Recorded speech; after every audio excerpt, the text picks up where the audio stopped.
Hey, look at what time it is. It's that time. Let's get this thing going.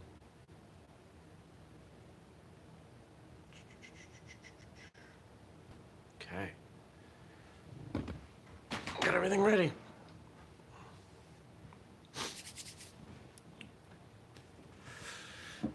And here we go in 3, 2, 1.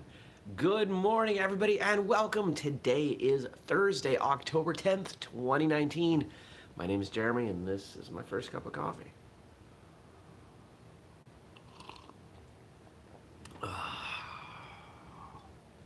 First cup of coffee is pretty awesome. One of the podcasts that I listen to, they have started referring to their first cup of coffee as cup zero, so it doesn't count because they're trying to stay under 2 cups a day. So they have cup zero. You got to own your coffee consumption. If you're going to have 3 cups of coffee a day, admit you're having 3 cups of coffee a day.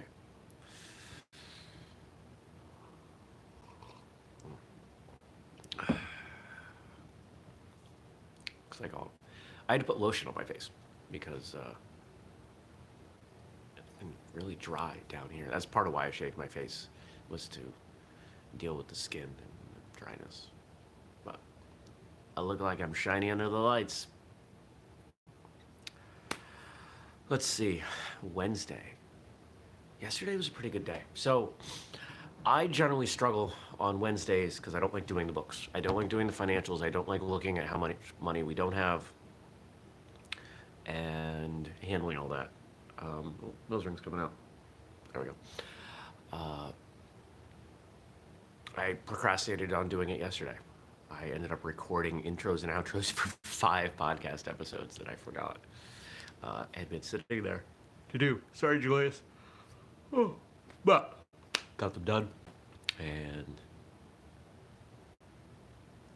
the big episode for Monday, because none of those had been finished, I got to push that to the top. So this coming Monday, there's an episode. It's going to blow some of your minds. Only some of you, not all of you. Some of you will not have minds blown.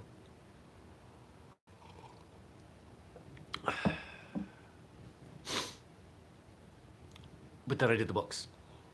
And did everything I could. And one of the things I'm realizing is that I feel much better when I take action, no matter what the scenario is.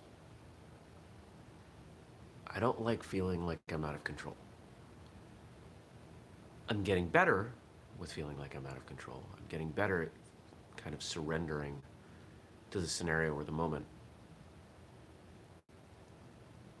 But I'm not completely there. And there are some things where it makes sense to take some action. So that's what I'm doing. Finding ways to take action. What else happened yesterday? Coached some CrossFit, watched some TV, had some tacos.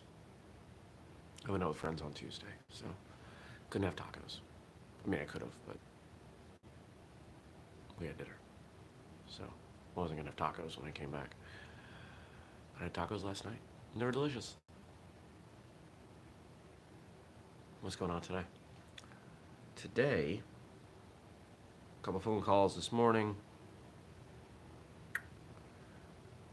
and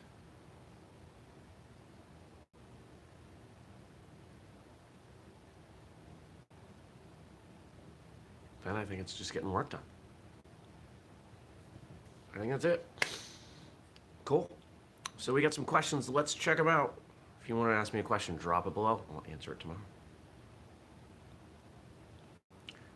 Over the years, you have talked with many martial artists. Many of them have found something in martial arts that was missing in their lives. What have been some of the most common things people have found in martial arts that was missing? It's true, and especially in later episodes, I've been a little more direct in asking what was missing or pointing out what I'm observing as missing. And that's led to some really good conversations. As I've become a better interviewer, that's been It's been good. I've enjoyed hearing those responses.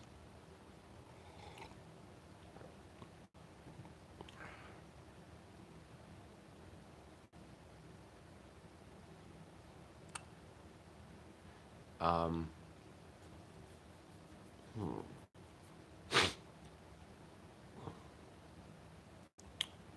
But what's missing? What are the things that have been missing? Sorry, I'm having trouble focusing.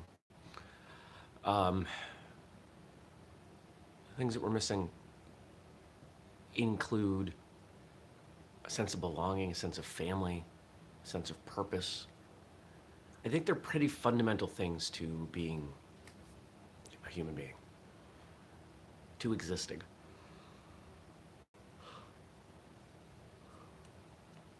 I think for a lot of people, it's a sense of control, a sense of ownership over their own lives. Martial arts is one of the few things where you get back what you put in. And for people that don't feel like they have a lot coming back, or they don't have any say over how much they're putting in, martial arts seems to really resonate.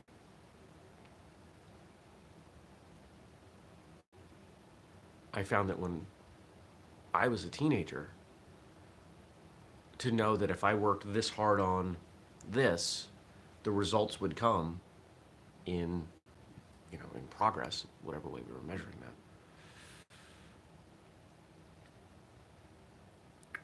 That was pretty compelling.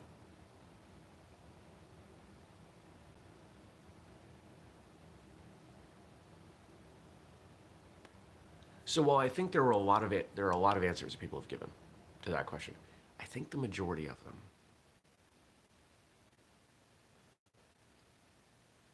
I think that's ultimately what it is.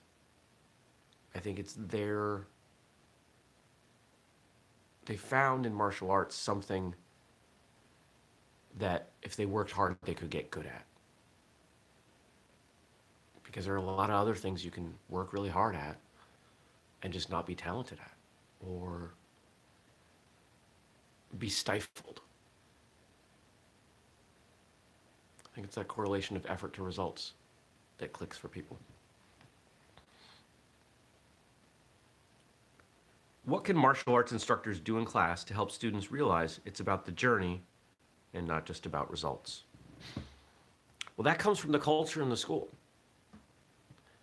Schools that are constantly talking about rank and promotions and preparing for promotions and celebrating promotions and putting stripes on belts are not going to have an easy time of creating that culture, because you are showing people that it is about leveling up, about taking those steps.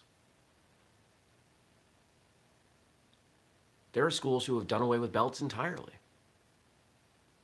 I can see the logic in that. I don't agree with it, but I can see the logic. If you want people to realize it's about the journey, you have to celebrate the journey. You reward them for being part of the journey. You thank them for being part of the school. You have events that have nothing to do with promotion and competition. You have an anniversary event for the school. You celebrate, maybe you recognize people on the anniversary of their joining school. Maybe their birthday, and the school not making a big deal about their promotion.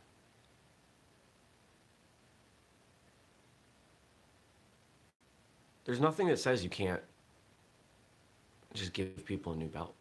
It doesn't have to be a big ceremony. And if you've got a school that has a culture that's based around belts, it's going to take some time. It's going to take a lot of work to shift that. And you'll lose some people in the process. But once you've got it, then you can find ways to incorporate some of the more traditional elements back in. And Gabe's writing and saying, keeping it fun helps. Absolutely.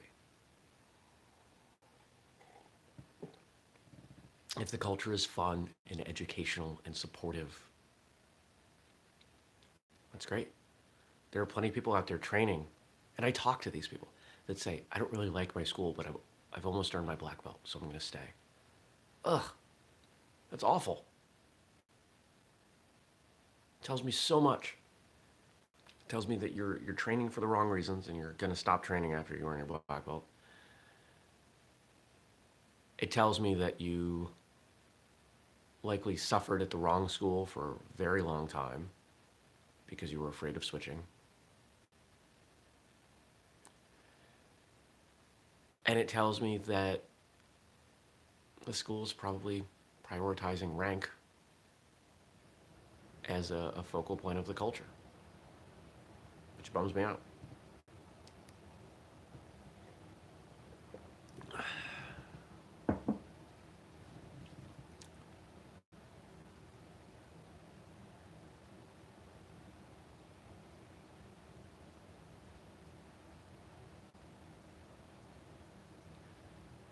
If you go back to when rank was more or less invented, it was on certificates. It wasn't something people expressed outwardly. Now, I can see value in outward expressions of rank, belts, colored belts, but the stripes don't have to be there. I don't think, with the possible exception of, no, I don't even think, no, I'm not even going to finish that sentence. There's no reason somebody needs to know by looking at you while you're training that you've got, 2 stripes on that red belt versus no stripes on that red belt. If nobody else has stripes, what are the scenarios where you need to know that? It has to do around promotion and expectations, and they'll know. And you can maintain a list on the wall. There are a lot of ways you could do it.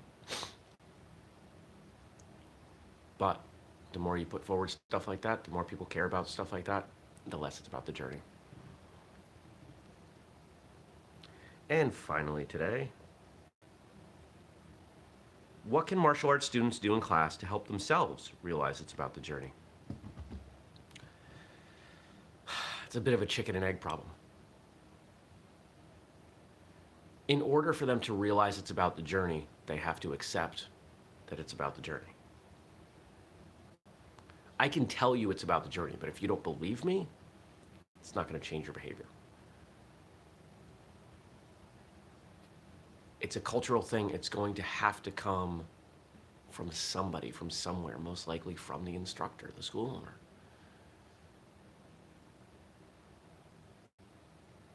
If you're watching this or listening to this and your school doesn't have a culture that celebrates journey,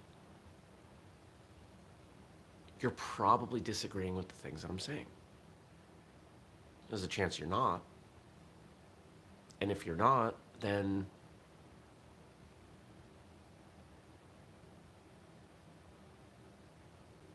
what would I tell you?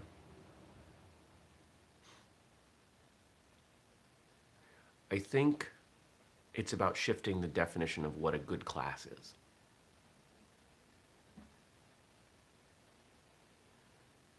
So when I go to train, imagine I'm someone who's focused on promotion and rank and the endpoints. My definition of a good class would be around practicing things that I need to know for a promotion or examination, whatever you want to call it. Learning new material to that end, getting feedback for that, etc. But a good class otherwise, if I'm not looking at promotions, is I worked hard, I had fun, I got better at something, I got to work with so-and-so and I have a good time with them. It's about recognizing your own progress wherever it comes from. It doesn't have to be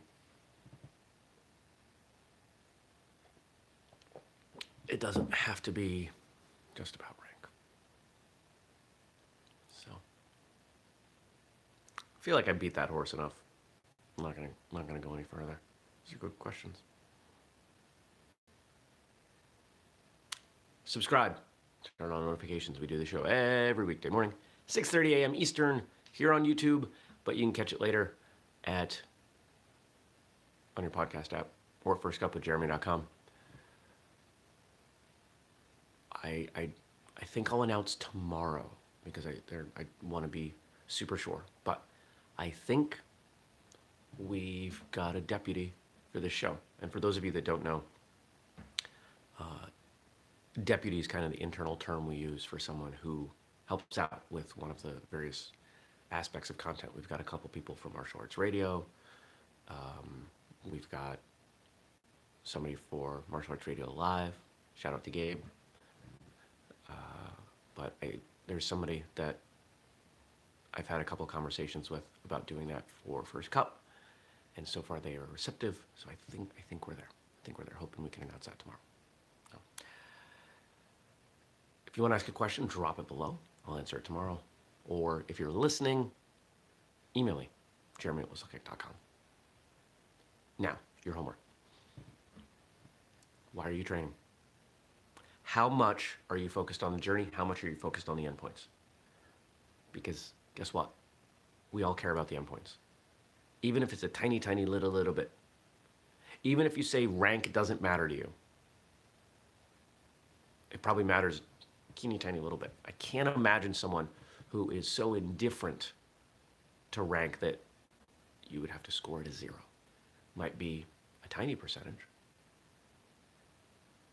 I would love to say I don't care at all about rank. I do a little bit. Just a little bit. 5% out of 100. 95% is the journey for me.